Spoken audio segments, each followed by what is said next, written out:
Ann Coulter, best-selling author. You know, her latest book, In Trump We Trust, weeks on the New York Times bestseller list. If you haven't read it, get it. And, of course, you can get her new column. It comes out tomorrow. But you go to AnnCoulter.com. If you sign up there, you'll get it first, AnnCoulter.com. Ann Coulter, how you doing? Fantastic. How are you, Mark Simone? Very good. Let me ask you, Donald Trump tweets out that, I thought that CNN video was kind of funny. That was cute. I loved it. And then mostly knowing what the response was going to be. Although I like silly GIFs, but knowing, as he knew, as we all knew, that they would wildly overreact, it made it much funnier. Okay, proceed. But then when you say, it's inciting violence, then we say, well, what about the Shakespeare in the Park where they're stabbing him and there's blood? And well, that's different. That's freedom of expression. No, I know. And it was unfortunate that it was on a holiday weekend because it was hard to go to the beach and go biking. You just wanted to stay in and watch CNN as they convened panels of experts asking how many journalists are going to die. It was so hysterical. I could barely tear myself away from the television set. So I have to salute the master, Donald Trump. And I mean, apart from their utter ridiculous hysteria, as I have pointed out before, and it has to be said every time something like this comes up, all political violence comes from the left in America. We may as well, convene councils on women who rape men. That is how rare right-wing violence is in this country, described in great detail in my book, Demonic, about mobs. The left is a mob. This is how they operate. They are the descendants of the French Revolution, skipping around with pikes on heads, and consequently, every political assassination of a president or attempted assassination in this nation's history has been committed by someone on the left, not one by someone on the right. We've already had two Bernie Sanders supporters this year either commit murder or attempt to commit murder for political reasons. There was the Bernie Sanders supporter in May out on a train in Washington State who stabbed to death two white men protecting two Muslim women from verbal abuse. That guy was a little bit nutty, but absolute full-on Bernie Sanders supporter, no question about it. Hated Hillary and hated Donald Trump. All you heard about that was an act of Islamophobia, which was somewhat surprising considering the two Muslim women walked off the train unscathed. 3 white men were stabbed, 2 died.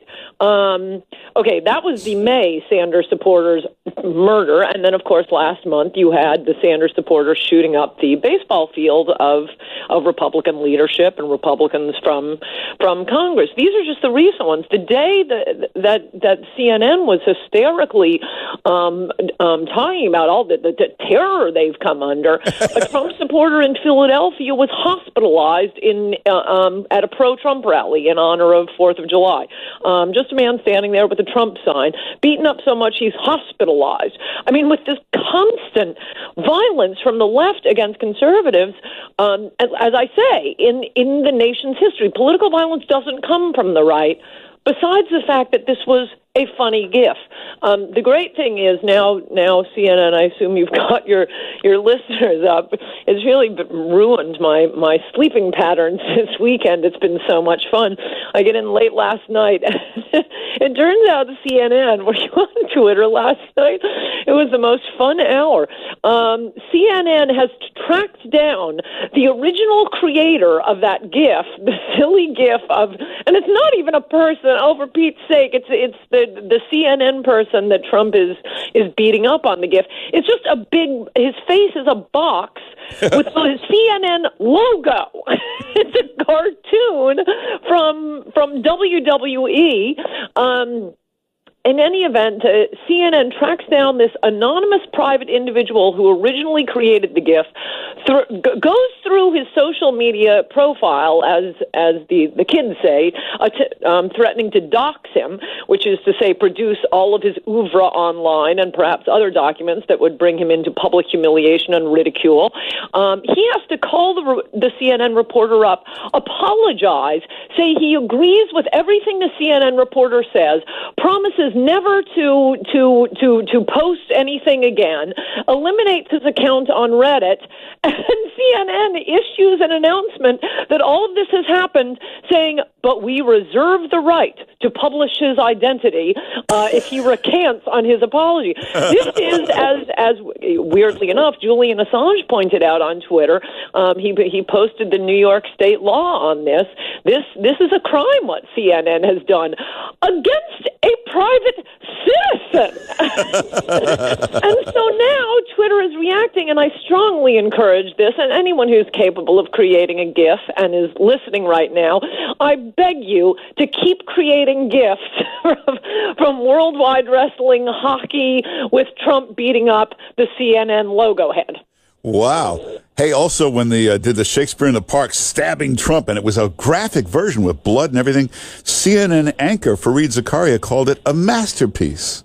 Yeah, I'd also like to say about this, because no one has commented on this, and you have smart listeners. They ought to know this.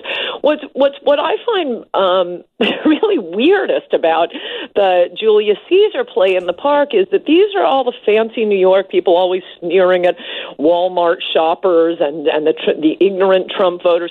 Anyone with the most passing familiarity with Shakespeare's Julius Caesar know that Julius Caesar is the hero. It is a story of the mob, exactly what I describe in my book, Demonic, of the mob ganging up and assassinating a great leader. Yeah. That is the whole point of the play. So when I found out, they turned around and said, well, there was one where Obama was portrayed as Julius Caesar. No, that made sense. I mean, I think it's stupid to update, contemporize Shakespeare. But Julius Caesar, he's the hero. He's the one you like, and you hate the people. It would be like Obama in liberal fantasies, Obama, the great president, and the Tea Party mob gangs up and assassinates him. I promise you they were not cheering that in the theaters where it was being put on. But that shows you how ignorant and illiterate the fancy New York City crowd is.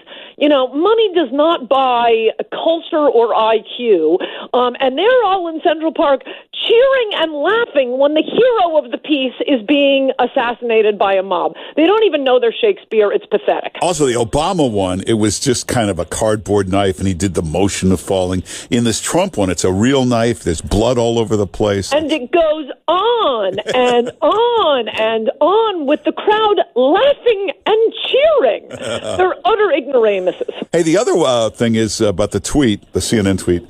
You got all the Chuck Todds over and over again. Is this how he spends his time? Is this all he has to do all day? Is this? I think it was like... How long do they think it takes? 30 seconds during breakfast. That was it. You got 500 tweets up today. How long did that take you? 5 minutes? No, it takes longer to brush your teeth than to send out a tweet. That's why I love Twitter so much.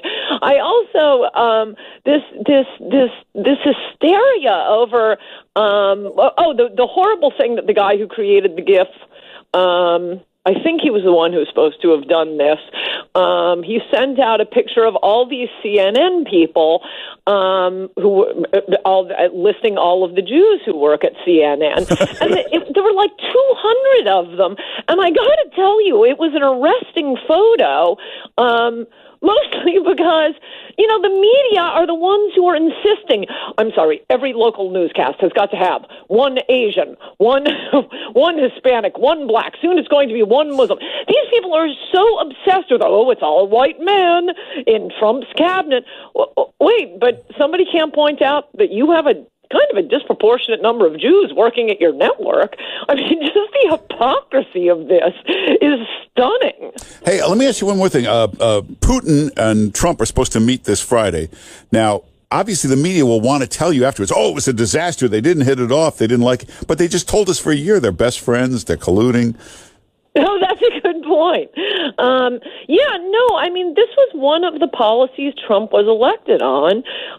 Obviously, immigration, number one, trade, number two, not taking us to war, number three, but also having better relations with Russia in order to, for Pete's sake, we allied with Stalin during World War II. I think we can ally with Putin in the real war we are up against, which is against Islam right now. Islamic radicals, most Muslims are peaceful, blah, blah, blah, usual boilerplate. But that is where the war is here. Come on, give me a break. North Korea isn't going to nuke us, and they'd only hit Seattle anyway. But this is what Americans want to do here, to combine with, yes, a corrupt regime, we don't want to live there. We have lots of allies where we don't want to live. And it's disturbing that the left is using this phony story to distract from the many scandals of the Obama administration. For example, when are we going to get to they're using the IRS to torment and deny tax-exempt status for Tea Party groups? On the basis of speech, it really is an outrageous thing. I know years have gone by, but they want to distract and forget the Hillary private server and so on and so forth, but also this attack on this weird obsession with Russia has harmed Trump in being able to establish an important relationship. Russia has been fighting these Muslim devils or Russia has for centuries. Yeah, I hate to say it, but we're out of time. But everybody, if you haven't gotten Ann Coulter's book, In Trump We Trust, it's a big bestseller. If you want to read the best Trump book, In Trump We Trust, you go to AnnCoulter.com. And the new column comes out tomorrow, right? No, remember, with 4th of July, it comes out in a matter of hours. Oh, I'm all messed up. I don't know what day it is this week. It's Wednesday, Mark. It's Wednesday, so it comes out... Boy, it's a good thing I called in. Yes, in a few hours, but what you do is go to AnnCoulter.com, sign up there. You get it before anybody else, AnnCoulter.com, and follow Ann Coulter on Twitter and Facebook and all that. Ann Coulter, thanks for being with us. Good to talk to you, Mark Simone. Bye-bye. All right, take care.